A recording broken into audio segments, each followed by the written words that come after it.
Anexo Podcast, un podcast del Semillero de Mayéutica. Bueno, estamos al aire en el primer capítulo, en el primer episodio de este podcast que viene saliendo del Semillero de Mayéutica. Tenemos la gran dicha de tener aquí presente al doctor Carlos Jiménez, Carlos Alberto Jiménez Cabarcas, ¿cierto? Un magíster en ciencias penales y criminologías.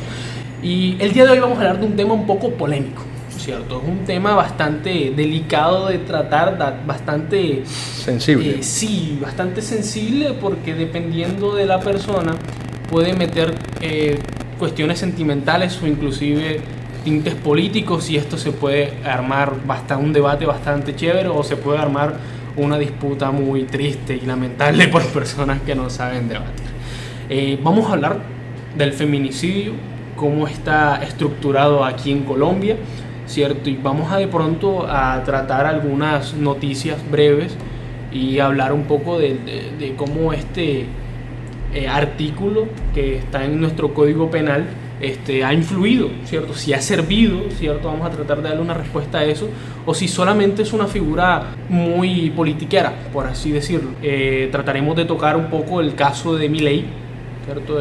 Ese discurso que dio en el que quería eliminar la figura del feminicidio allá en Argentina. No, hombre, no, doctor Miguel, muchísimas gracias por la invitación. Y sí, es un tema que genera pues mucha controversia, despierta muchas sensaciones, toca muchas fibras emocionales, porque estamos hablando de la causación de la muerte a un individuo de especial protección constitucional como lo es la mujer. Todos tenemos una mujer o varias mujeres importantes en nuestra vida, nuestra madre, nuestras abuelas, y que alguien atente contra la vida de ellas pues resulta desde todo punto de vista lamentable. Y pues por eso es que el Estado ha tratado de minimizar la cantidad de hechos que ocurren, minimizar en el sentido de que ocurran lo menos posible, ya, porque pretender que los actos de violencia de género desaparezcan es una aspiración un tanto ingenua. Vamos a tratar de que los conflictos que se generen al interior de las relaciones interpersonales pues se puedan resolver por métodos en donde la violencia no sea una de las alternativas.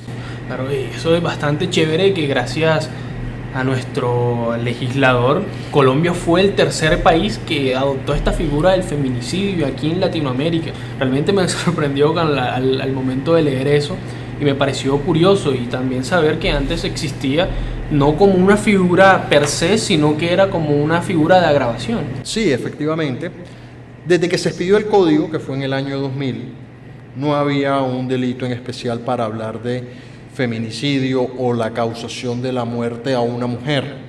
Lo más parecido que había era el homicidio que se cometiera en contra del cónyuge o la compañera permanente, que pues pudiera estar guiado por motivos relacionados con el género, pero en ese momento no se hablaba ese idioma. Cuando se comete contra una mujer por fuera de estas particulares relaciones, de que no necesariamente es la esposa, no necesariamente es la compañera permanente, se podía decir de que se estaba frente a un homicidio por un motivo abyecto, un motivo despreciable, un motivo ruin, como lo puede ser la discriminación o la misoginia. Luego ya vino en el 2008 una ley de protección a la mujer que estableció ya como un agravante autónomo, agravante número 11 dentro del artículo 104 del Código Penal respectivo al homicidio agravado, establecer de que se agrava el homicidio cuando se comete contra una mujer por el hecho de ser mujer. ¿Ya? Luego ya en el 2015, una cuestión importante, de que estamos a cortas de que se cumplan 10 años de la expedición de la ley Roselvira-Celi. La ley Roselvira-Celi creo que se expidió, si la memoria no me falla, el 6 de julio de 2015. O sea, estamos a nada de los 10 años de la muerte de Roselvira-Celi. Bueno, no de la muerte de Roselvira-Celi, ella murió, creo que fue en el 2012, pero sí de la expedición de la ley en su nombre, en su honor, a través de la cual ya el matar a una mujer por el hecho de ser mujer ya no es un homicidio agravado, sino que es propiamente un delito autónomo llamado feminicidio. Y precisamente le pregunto, esta figura ha ayudado a que merme un poco este tipo de casos. Leíamos por ahí su escrito que publicó en Legis, ¿cierto? Acerca de que muchas personas, por ejemplo, el chico que mencionaba ahí, no recuerdo el nombre, el del sujeto que a pesar que sabía que estaba mal, ¿cierto? Tenía total conocimiento de que estaba actuando de manera no legítima, por así decirlo. El tipo no le importaba la pena y decía voy a matarla. Sí, es una cuestión lamentable, y lo más lamentable todavía es lo aterrizado que eso es a la realidad, ya que en este tipo de delitos, en algún momento llamados delitos pasionales o crímenes pasionales, la persona está totalmente cegada, no le interesa afrontar, no tiene problema en enfrentar las consecuencias jurídicas de su actuar, por más de que eso implique padecer en el encierro decenas de años, incluso toda la vida. En esos audios de ese caso que pasó se materializó ese feminicidio en el municipio de Manatí Atlántico. Aquí cerca, estamos aquí a hora y media de Manatí. Un sujeto estaba con su pareja y la desapareció.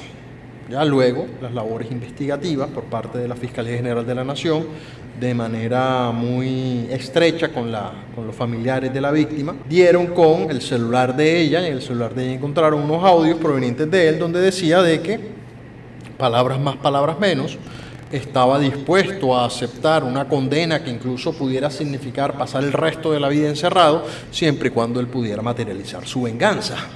Entonces aquí es donde nosotros tenemos que hacer ese ejercicio de darnos cuenta de que para este tipo de personas, o por lo menos un amplio número de personas que tienden a cometer este tipo de delitos, movidos por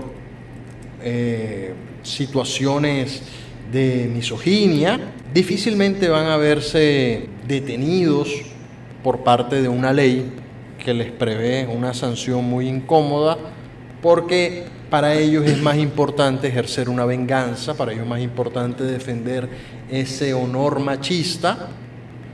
Entonces, frente a ese tipo de personas, por más que elevemos las penas, por más que excluyamos beneficios jurídicos para la persona que es judicializada o condenada por estos hechos, pues esto no la va a detener.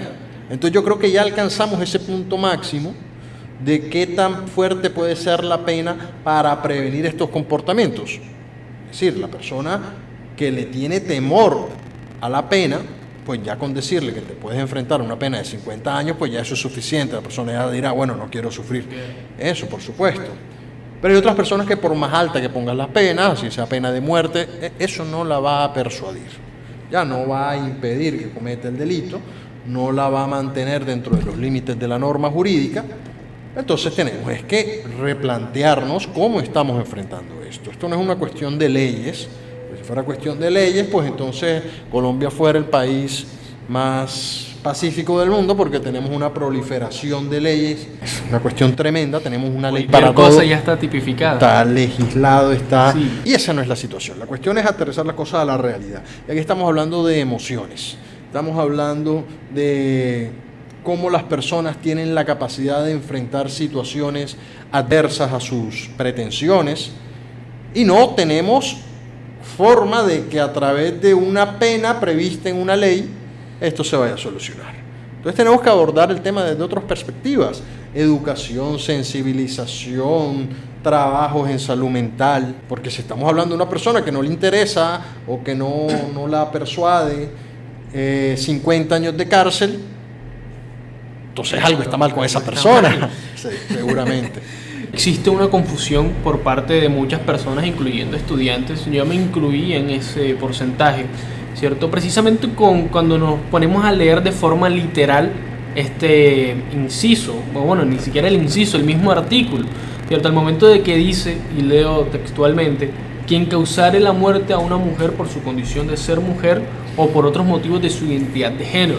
Ese literal puede causar un poco de confusión por parte de cualquier persona que lo lea, porque no se deja en claro, ¿cierto?, qué significa esto de su condición de ser mujer. Y esto me lleva a la primera pregunta que le tengo lista para este capítulo, que es: ¿no es esta definición tan expansiva una dilución legal del concepto esencial del feminicidio? Sí, efectivamente nosotros cuando leemos esa norma, quien le cause la muerte a una mujer por su condición de ser mujer, entonces lo que nos vamos nosotros es a pensar de que esto está sancionando a aquella persona que mata a alguien solamente porque ese alguien es mujer. Entonces, si esa es la situación, no tendría problema en matar a su esposa, en matar a su hija, en matar a su vecina, en matar a su maestra, en matar a la tendera, en matar a la carnicera, porque tiene ese componente de que es mujer. Claro. Pero nos damos cuenta que eso no pasa.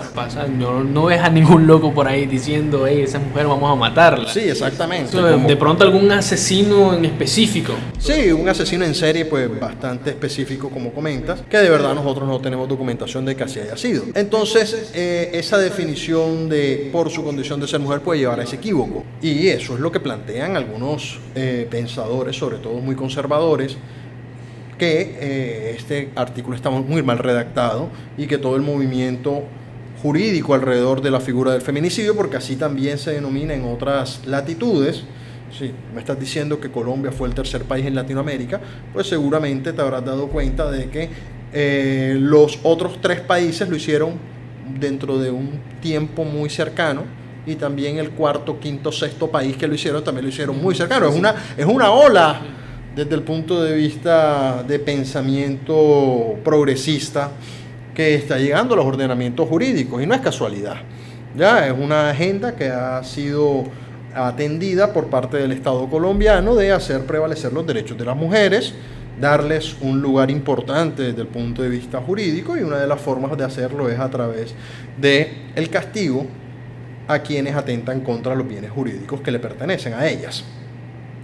Pero cuando ya se aborda esto desde el punto de vista de los estudiosos en estos temas de género, llegan a concluir de que lo que quiere decir el Estado cuando se habla de causar la muerte a una mujer por su condición de ser mujer, no es matar a la mujer solamente porque es mujer, no, prácticamente es tener en cuenta de que por muchísimo tiempo las mujeres han sido relegadas del plano jurídico, del plano social, han sido limitadas a ciertos roles sociales que cumplir, y dentro de esos roles sociales, por supuesto, está el de esposa, está el de la mujer, la ama de casa, que desde el punto de vista más tradicional es una mujer recatada, es una mujer silenciosa, es una mujer en extremo fiel, muy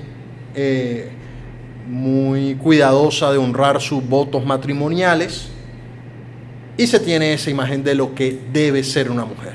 Entonces, en el momento en que esa mujer deja de cumplir esos estereotipos, entonces es donde el sujeto decide agredirla, violentarla, ya que su comportamiento no se está adecuando a ese estándar que socialmente se les había dado. Entonces, el caso del hombre que mata a la mujer porque la mujer decide, ya no quiero seguir con la relación, entonces ella está haciendo algo diferente a lo que nosotros esperamos que hacen las mujeres, que es mantenerse sumisas, de que no, ella no tiene opinión propia, ella no tiene por qué tomar iniciativa en terminar la relación, ella no tiene por qué separarse de mí. Entonces, en el momento que lo hace, transgrede esas formas en las cuales se venía entendiendo que debía ser una mujer, entonces es que la agrede.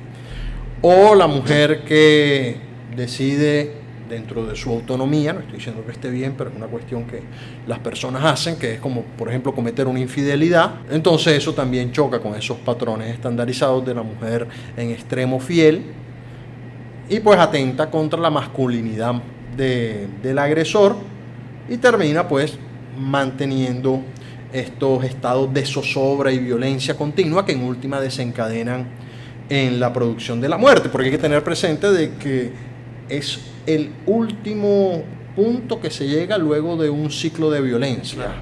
Ya, porque se le humilla, se le rebaja, se le discrimina, se le ofende, claro, se le golpea, se le censura, se le impide el ejercicio de su libertad y su autonomía, y en última se le causa la muerte. Es una situación que ocurre.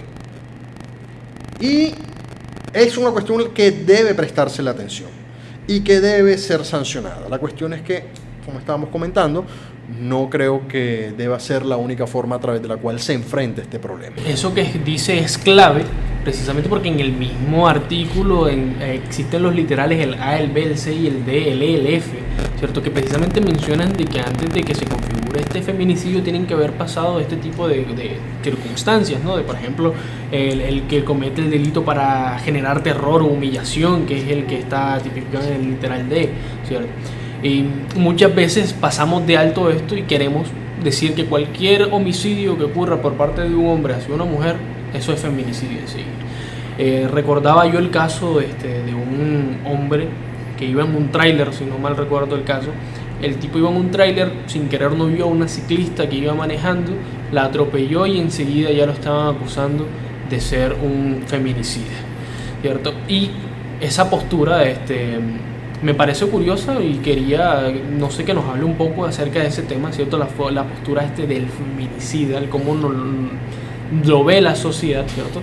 Sabiendo que Colombia viene de, primero, básicamente decirle al hombre, si tú matas a tu mujer porque te fue infiel, está bien, no eres inimputable, y ahora te dice, no mates a una mujer porque te metemos preso. Sí, eso es un tránsito jurídico pues bastante, por un lado paulatino, pero se llegan a los dos extremos. Como bien lo comentas, en el Código Penal de 1936 estaba prevista la figura jurídica del perdón judicial, que era precisamente de que si el hombre encontraba a su esposa o a su compañera en flagrante acto sexual ilegítimo, o momentos después de si él le causaba la muerte a ella y demostraba o quedaba demostrada su poca peligrosidad, se podía excluir de responsabilidad penal a través de esta figura que era el perdón judicial.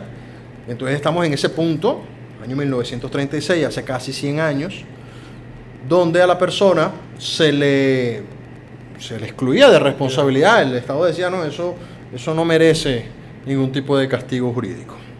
Y ahora estamos en el otro extremo, el que no es solamente un delito, sino que un delito con unas limitaciones desde todo punto de vista, un reproche mediático, un reproche social bastante grande, que en últimas lo que busca es tratar de visibilizar este fenómeno, ¿ya? Y a veces uno piensa, ya no nos quedó claro de que matar mujeres está mal, ya no todos recibimos ese memo de que, hey, no mates mujeres, que no está bien, pero sigue pasando. Y eso reaviva esa discusión de que si sigue siendo necesario crear más figuras jurídicas y más represión con el fin de visibilizar. Y creo que ya hicimos la tarea en visibilizarlo, creo que ya tenemos bien claro eso. La cuestión ahora es enfrentarlo, ¿ya? Y no podemos dejar de lado que estos son conductas humanas, comportamientos que vienen desde el manejo de las emociones. Hay que ver y estudiar a fondo, hombre, ¿qué tanta gratificación tiene el feminicida luego de que mata? Porque algo bueno tiene que estar sintiendo, y no es una forma de justificarlo, por supuesto, pero entender, hombre, ¿qué siente un feminicida? El que está tomando la vida de una mujer en sus manos, está disponiendo de ella, debe sentirse muy poderoso al ejercer su venganza porque la mujer no quiso acceder a sus pretensiones o no quiso volver con él o no quiso darle una segunda oportunidad en el curso de una relación sentimental. Hay que estudiar eso. Hombre, ¿qué tipo de gratificación emocional está él percibiendo, está él sintiendo de que le hace llevarse por delante su vida entera? Más allá del daño que está causando, porque está matando a una mujer que puede ser madre, que es hermana, que es tía, que es confidente, que es muchas cosas. Está arrebatando a la sociedad de esa persona y aún así siguen hacia adelante, siguen cometiendo estos hechos. Entonces hay que estudiar esto, claro, y que no nos podemos quedar con los brazos cruzados diciendo aumentemos las penas que así se va a solucionar todo. A mí me interesa mucho preguntarle a usted, ya que usted es criminólogo, ¿cierto? ¿Se le dice así? ¿Sí? ¿Criminólogo? Sí, el título dice que tengo un magíster en criminología, sea lo que sea que eso signifique. Yo quisiera preguntarle si realmente el enfoque que le estamos dando es el correcto, porque muchas veces cuando estamos hablando de alguien que fue feminicida, generalmente lo asociamos a que es machista, ¿cierto? No, feminicida, machista, ¿cierto? Y tendemos a olvidar de pronto, ¿cierto? Que es algo que es muy propio del derecho penal, que es estudiar qué caramba pasaba por la mente de ese tipo antes de cometer ese delito, ¿cierto? Porque dejamos de lado completamente el hecho de que de pronto el man estudios no debe tener muchos. Pongámoslo por ejemplo, una persona que no terminó, nada más terminó hasta el bachillerato, digamos, así de esa forma. O una persona que es drogadicto, o una persona que es pobre, por ejemplo, ¿cierto? Dejamos de lado un montón de estos factores, ¿cierto? Que son muy importantes, y nos centramos solamente en el hecho de que no, él la mató porque es hombre, y como es hombre, quiere tener más dominio sobre la mujer, entonces por eso es un feminicidio. Como los móviles están orientados al tema de la misoginia, pues tendría sentido categorizar al feminicida de machista, al más arraigado machismo que puede tener alguien en esta sociedad, es el feminicida. Un problema grande se presenta es cuando a una persona se le señala de feminicida cuando lo que comete es un homicidio agravado o un culposo incluso. Por lo menos por ahí vemos a cada rato noticias en donde lastimosamente, por supuesto, se le causa la muerte a mujeres y luego se dan cuenta de que esas mujeres estaban involucradas en actos relacionados con narcotráfico. Las mujeres eran sujetos activos dentro de una estructura criminal que se dedicaba a la comercialización de estupefacientes. Y pues dentro de las guerras que se dan entre estos grupos delincuenciales, pues se agreden unos a los otros a través de la causación de la muerte a sus miembros, y uno de estos miembros resulta que es mujer. Entonces ahí está claro de que el móvil no es ningún tema de género, sino que es el tema relacionado con el narcotráfico. Entonces se le estaría dando un tratamiento diferente. Y eso tiene unas implicaciones desde el punto de vista de que entonces se le está perdiendo el norte a esta figura jurídica, porque ya nos estamos dando cuenta de que se usa con la finalidad de mantener a esa persona recluida por un mayor tiempo, o se le usa para impedirle el acceso a ciertos beneficios jurídicos, pero en últimas estamos aplicando una figura jurídica que no se corresponde con su historia, que entonces no está haciendo ninguna labor de visibilizar, porque entonces estamos, ¿cómo decirlo? Estamos categorizando de feminicida y aumentando las cifras y desconociendo pues la realidad. No quiero decirte que estos hechos sean pocos o que no ocurran tanto, pero estoy seguro de que una mala interpretación, una mala lectura del caso puede llevar a que se considere como feminicidio algo que no lo es. Eso, y me imagino que eso es también pan de cada día, porque en últimas cualquier persona encantada de que la persona que mató a su ser querido esté más tiempo en la cárcel, ¿cierto? Caso mío, por ejemplo, propio, que lamentablemente tuve una situación de estas en la que una prima, ¿cierto?, muy cercana, falleció por un loco que la mató, ¿cierto? Y ese loco era su esposo, ¿cierto? Entonces, obviamente, viéndolo desde un sentido humano, ¿cierto? Algo que uno siente, uno dice, pena perpetua, maten a ese tipo, ¿cierto? Pero viéndolo desde un tema jurídico, muchas veces nos damos cuenta de que la persona, no sé, cometió un crimen que fue preterintencional y lo sancionan es por un feminicidio. Entonces, con todo esto y con lo que mencionó anteriormente acerca de que como esto fue una ola, ¿cierto? Y que el que lo hizo de tercero y el que lo hizo de cuarto casi que lo hicieron que al mismo tiempo, casi que unísono, me hace preguntarle el que si esto es una declaración más política y simbólica para satisfacer la demanda social de mano dura o realmente es una herramienta jurídica efectiva. Pues a veces uno cuando se pone a estudiar estos temas quiere creer en el sistema. Uno pues se dedica a esto, la forma en la cual un abogado subsiste en el ejercicio de actividad litigiosa es creer en el sistema, porque la persona acude al abogado porque cree que el abogado puede hacer funcionar el sistema judicial a favor de los intereses de esa persona. Entonces, de una u otra forma, hay personas que creen en el sistema y los abogados debemos ser los primeros en que creemos en esto.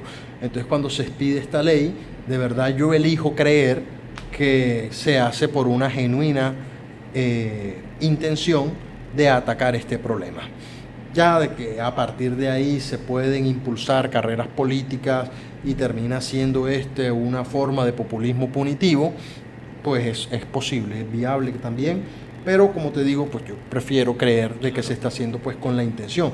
Y por eso es que uno debe levantar su voz desde cualquier orilla en la que se encuentre a advertir a la sociedad de que, bueno, si de verdad lo que se busca es que estos hechos no solamente se castiguen, sino que se prevengan, de que no ocurran más o que no ocurran tanto, entonces tenemos que darnos cuenta qué cosas están fallando. Ya, si lo que queremos de verdad, de manera legítima, de manera genuina y de manera sincera, es que estos hechos no se repitan, entonces tenemos que cambiar algo, porque seríamos ingenuos si creemos en 1, 2, 3 años que digamos, listo, capturamos y condenamos a 10.000 feminicidas y ya este es el último feminicida, ya no va a haber más feminicidas. Ojalá que eso pase, pero muy difícilmente ocurra. Entonces no podemos nosotros taparnos los ojos y pensar de que estas herramientas están funcionando cuando la realidad nos muestra de que no es así. Entonces tenemos que cambiar la forma y quitarnos ese espíritu revanchista, vengativo, de que es muy doloroso la ocurrencia de un feminicidio. Entonces vamos a irnos con todo el peso de la ley y aplastarlo a través del poder punitivo, cuando pueden existir otros mecanismos que, sin descuidar que ya está implementado, que es el del castigo, pueden dar mejores resultados. La cuestión es que cuando uno propone un tratamiento diferente, se cree de que uno está, y me disculpan la expresión, alcahueteando este tipo de comportamiento. Es decir, porque uno dice, hey, pero tratemos de hacer campañas de sensibilización, de educación, de cuidado de la salud mental, del manejo de las emociones, de cómo afrontar la frustración. Y el mensaje que se recibe por parte de la comunidad es, no, este es un tipo que quiere que todos los feminicidas salgan libres y que son unos pobrecitos niños incomprendidos. Y no es cierto, no es ese el mensaje.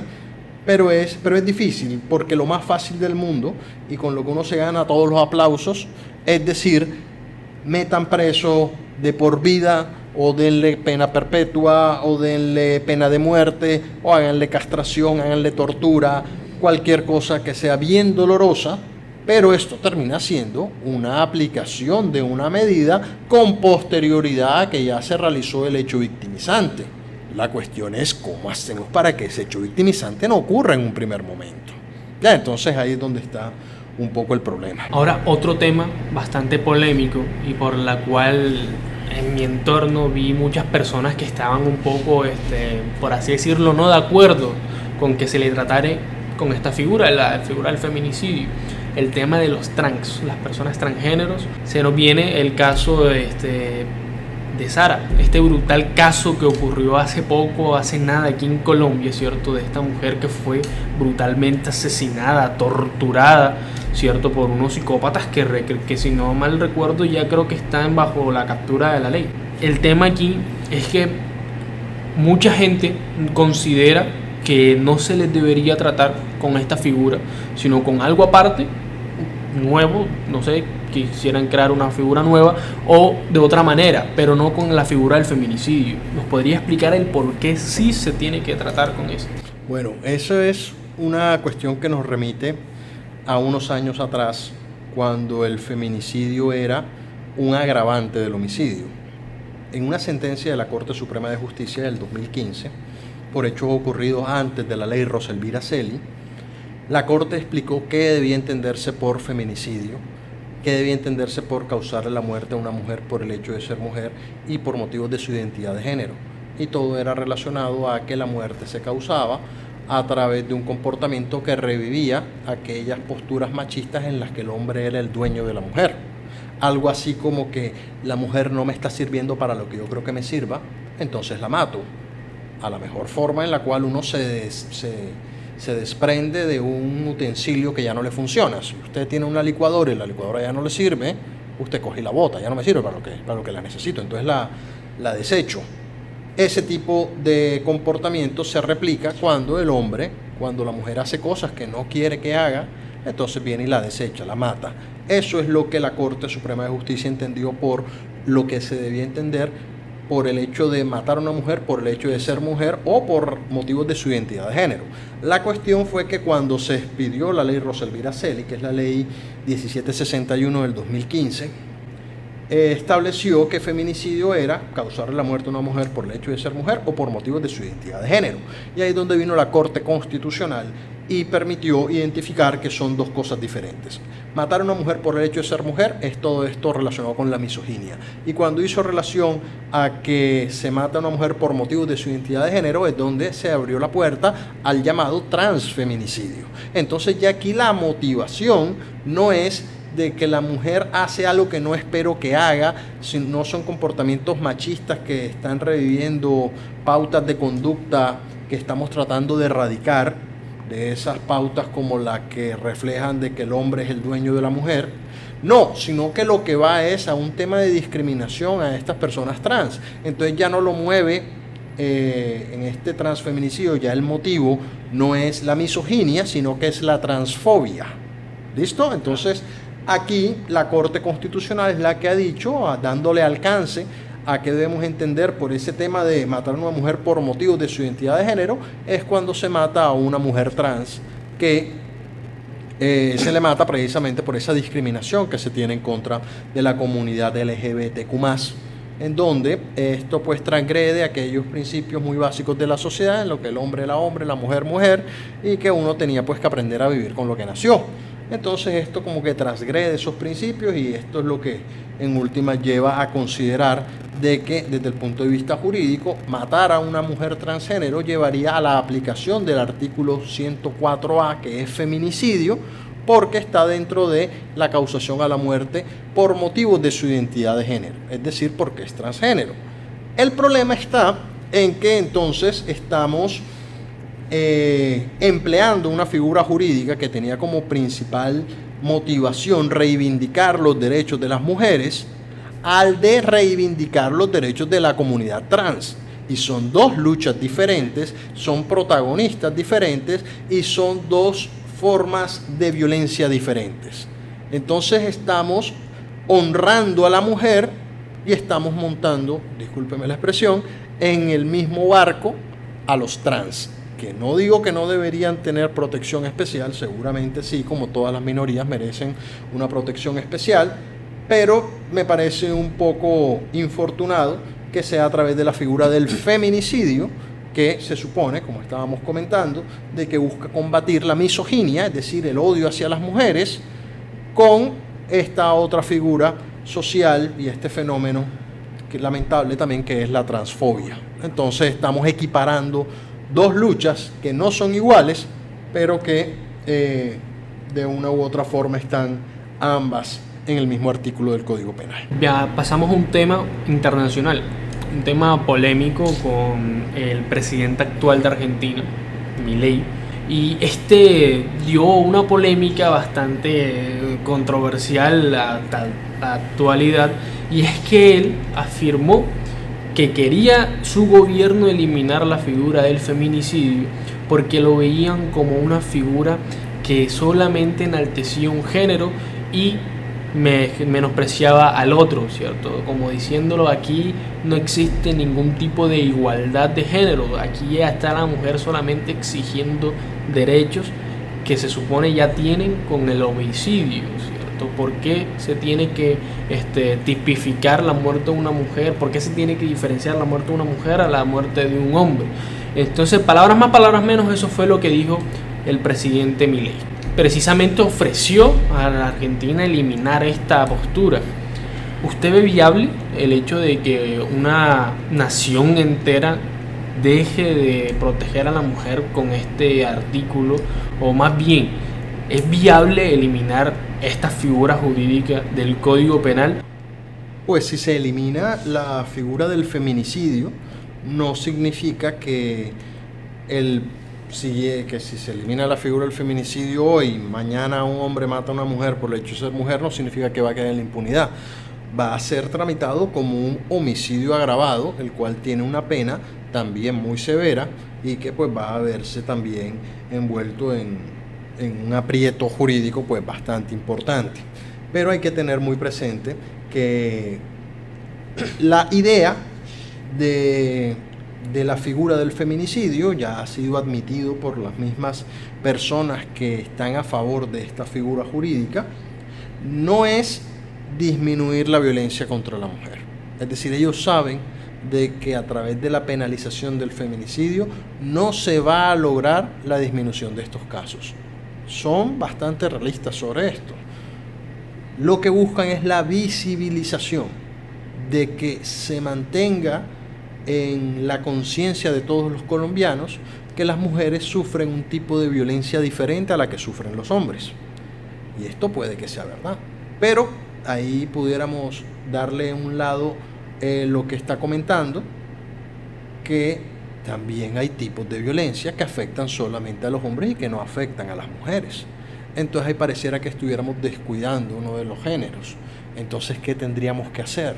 O igualamos todos y todos serían homicidios, o la creación del feminicidio llevaría a que otras minorías, otros géneros, también se vean con la necesidad de que sus problemáticas lleven a la creación de tipos penales autónomos. Entonces tendríamos que cada minoría tendría su tal cosa cidio, ¿verdad?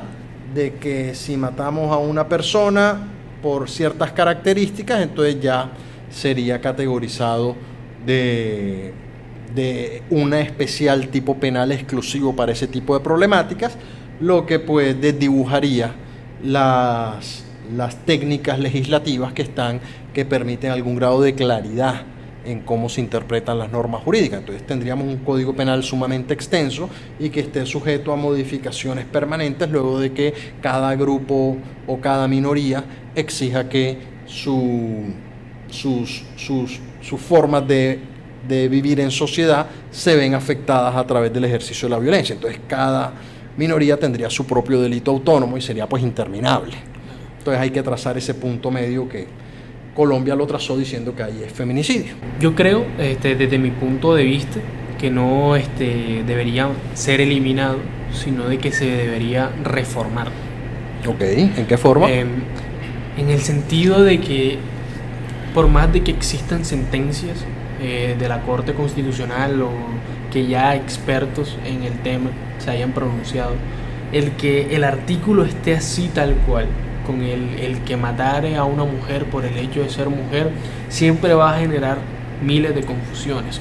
Entonces, basándome en la teoría ni siquiera la teoría, en la realidad de que el Código Penal colombiano supuestamente tiene que ser claro, ¿cierto? Tiene que ser entendible para cualquier persona, una de a pie como una persona que estudie el derecho, ¿cierto? Yo diría, ¿cierto?, que se tiene que reformar ese artículo precisamente para ser claro, porque el mismo artículo no lo es. Sí, no, tienes ahí un 100% de razón y apoyo totalmente esa postura, ya que hay que entender de que el Código Penal no va dirigido a jueces, no va dirigido a fiscales, no va dirigido a abogados especialistas en derecho penal, va dirigido a la sociedad, que la sociedad sepa cuáles son esos comportamientos que llevan cárcel, que llevan la aplicación del poder punitivo de la manera más intensa. Ya, entonces, incluso uno de los principios rectores del derecho penal es el de tipicidad. El artículo 10 del Código Penal dice que la ley penal definirá de manera clara, expresa, inequívoca, cuáles son los elementos del tipo penal. Es decir, que cualquier persona que no tiene que tener una formación especial en derecho, ni mucho menos en derecho penal, lea eso y diga, epa, esto es lo que no debo hacer. Pero cuando nos dan una definición sumamente amplia, que para poder entender qué significa hay que leerse 3-4 sentencias de la Corte Suprema de Justicia, creo que no se está haciendo la tarea. Entonces necesariamente tenemos que modificar esa redacción para que sea clara, que la gente entienda qué diablos significa el feminicidio, qué tipo de casos son, qué es lo que nos están buscando transmitir, porque nos damos cuenta de que abogados especialistas en derecho penal que ejercen como fiscales hacen una mala adecuación típica. Eso convence a un juez, que también es un especialista en derecho penal, y termina diciendo que hay feminicidio cuando no lo hay. Luego eso es estudiado por un grupo de sabios llamados magistrados de Tribunal Superior, quienes tal vez pueden también equivocarse, y luego llegar a la Corte Suprema de Justicia es la que dice, no señora, aquí no hay feminicidio, aquí lo que hay es un homicidio agravado. Entonces mire cómo ni siquiera esos términos llegan a ser del entendimiento de especialistas en la materia. ¿Qué queda entonces para el ciudadano de a pie? El que y ni siquiera tiene que ser una persona con bajos niveles de escolaridad. Podemos estar hablando de un ingeniero con posgrado, un médico, que no por eso tiene conocimientos especiales en derecho, ni mucho menos en derecho penal. Entonces está fallando ahí el Estado en no darle las pautas básicas de comportamiento, de convivencia en sociedad. No nos está diciendo de manera clara, esto es lo que está prohibido. Porque entonces, ¿qué necesidad tenemos nosotros los abogados de, para poder entender un concepto, remitirnos a 2, 3 sentencias, a tratados internacionales y a miles de artículos publicados, cuando pueden hacerlo de manera más sencilla para el entendimiento de todos? Cierto, pareciera que ahí estuviera fallando entonces la jurisprudencia y tuviéramos que remitirnos entonces a la doctrina. Eso allí hay que reflexionarlo, ¿cierto? Claro, una pequeña reflexión que de pronto en algún momento de este capítulo lo llegue a estar viendo algún legislador, alguna persona que tenga en cuenta eso, porque realmente es pan de cada día ver que muchas personas se equivocan respecto a este tema, ¿cierto? Bastante enriquecedora. Claro. Su aclaración aquí el día de hoy, la verdad es que le agradezco un montón. Hombre, que haya más espacios como este donde se pueda interactuar y compartir ideas, que de verdad termina siendo pues muy enriquecedor, y ojalá pues haya mucho más capítulos de esto para estar sintonizándolo, porque es una buena herramienta. Una buena herramienta. Excelente. Además decirle que está la invitación allí para cualquier otro capítulo. De pronto alguien en los comentarios tenga alguna duda, alguna inquietud respecto al tema del feminicidio, de pronto a cualquier otro tema. Que sepan que este va a ser un espacio precisamente para invitar a personas que sepan realmente del tema, ¿cierto? Y que nos resuelvan todas las dudas que tenemos. Nuevamente le agradezco a mi profe, ¿cierto? Y les agradecemos a todos los que estuvieron en sintonía. Esto fue todo por el capítulo de hoy y nos vemos en una siguiente transmisión. Listo, muchas gracias. Listo.